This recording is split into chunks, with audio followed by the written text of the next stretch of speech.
அண்மை செய்தி. சாத்தான்குளம் தந்தை மகன் மரண வழக்கை 3 மாதங்களில் விசாரணை செய்து முடிக்க வேண்டும் என விசாரணை நீதிமன்றத்திற்கு உயர்நீதிமன்ற மதுரை கிளை உத்தரவு பிறப்பித்திருக்கிறது. விவரங்களை செய்தியாளர் மாரிசாமி வழங்கிட கேட்கலாம். மாரிசாமி, வணக்கம். இந்த மரண வழக்கின் விசாரணை தற்போது எந்த கட்டத்தில் இருக்கிறது? உயர்நீதிமன்ற மதுரை கிளை உத்தரவின் மேலும் இருக்கும் தகவல்கள் என்னென்ன? தமிழகத்தையே உலுக்கிய சாத்தான்குளம் தந்தை மகன் கொலை வழக்கு சாத்தான்குளம் காவல் நிலையத்தில் வைத்து தந்தை மகன் வியாபாரிகளான ஜெயராஜ், பென்னிக்ஸ் ஆகியோரை போலீசார் அடித்து கொலை செய்தனர் என்ற வழக்கு. இந்த வழக்கு விசாரணையை 3 மாதத்தில் மதுரை மாவட்ட நீதிமன்றம், அதுதான் விசாரணை நீதிமன்றம் இந்த வழக்கிற்கு. ஆகவே அந்த மதுரை மாவட்ட நீதிமன்றத்தில் இந்த வழக்கை 3 மாதத்தில் விசாரணை செய்து முடிக்க வேண்டும், இன்னும் 3 மாதத்தில் விசாரணை செய்து முடிக்க வேண்டும் என உயர்நீதிமன்ற மதுரை கிளை நீதிபதி ஸ்ரீமதி தனது உத்தரவில் தெரிவித்திருக்கிறார். அதுபோக சிபிஐ தரப்பில் ஆஜரான வழக்கறிஞர் இன்னும் ஒரே ஒரு சாட்சி மட்டும்தான் விசாரிக்க வேண்டியிருக்கிறது.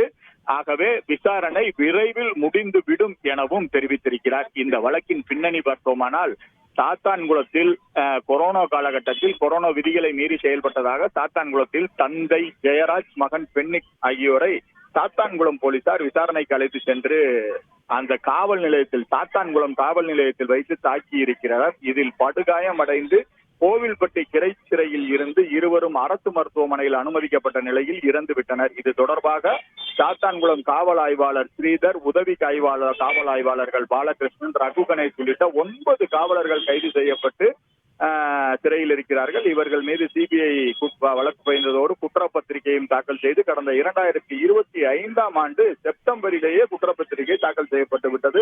இந்த கொலை வழக்கு விசாரணை மதுரை மாவட்ட நீதிமன்றம், அந்த நீதிமன்றம் தான் விசாரணை நீதிமன்றம் இந்த வழக்கிற்கு, அங்கு நடந்து வருகிறது விசாரணை.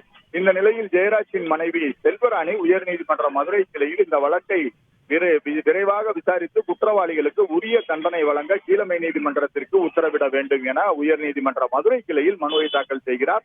இந்த வழக்கானது உயர்நீதிமன்ற மதுரை கிளை நீதிபதி ஸ்ரீமதி முன்பு விசாரணைக்கு வந்த பொழுதுதான் சிபிஐ தரப்பில் ஆஜரான வழக்கறிஞர் இந்த வழக்கில் இன்னும் ஒரே ஒரு சாட்சி மட்டும்தான் விசாரிக்க வேண்டியிருக்கிறது, விரைந்து விசாரணை முடிந்துவிடும் என தெரிவித்தார். மனுதாரர் தரப்பில் ஆஜரான வழக்கறிஞர் ஏற்கனவே வழக்கு விசாரணையை விரைந்து முடிக்க கோரி மனு தாக்கல் செய்திருந்தார். இதில் தொடர்ந்து கால அவகாசம் வாங்கி வருகிறார்கள், விசாரணை இழுத்தடித்து வருகிறார்கள். எனவே வழக்கு விசாரணையை விரைந்து முடிக்க வேண்டும் என வாதிட்டார். இதனை பதிவு செய்த நீதிபதி தந்தை மகன் மரண வழக்கை 3 மாதத்திற்குள் விசாரணை நீதிமன்றமான மதுரை மாவட்ட நீதிமன்றம் விசாரணை செய்து முடிக்க வேண்டும் என உத்தரவிட்டு வழக்கை முடித்து வைத்திருக்கிறார். விரிவான தகவல்களை வழங்கியதற்கு நன்றி மாரிசாமி. செய்திகளை உடனுக்குடன் தெரிந்து கொள்ள உடனே சப்ஸ்கிரைப் பண்ணுங்க.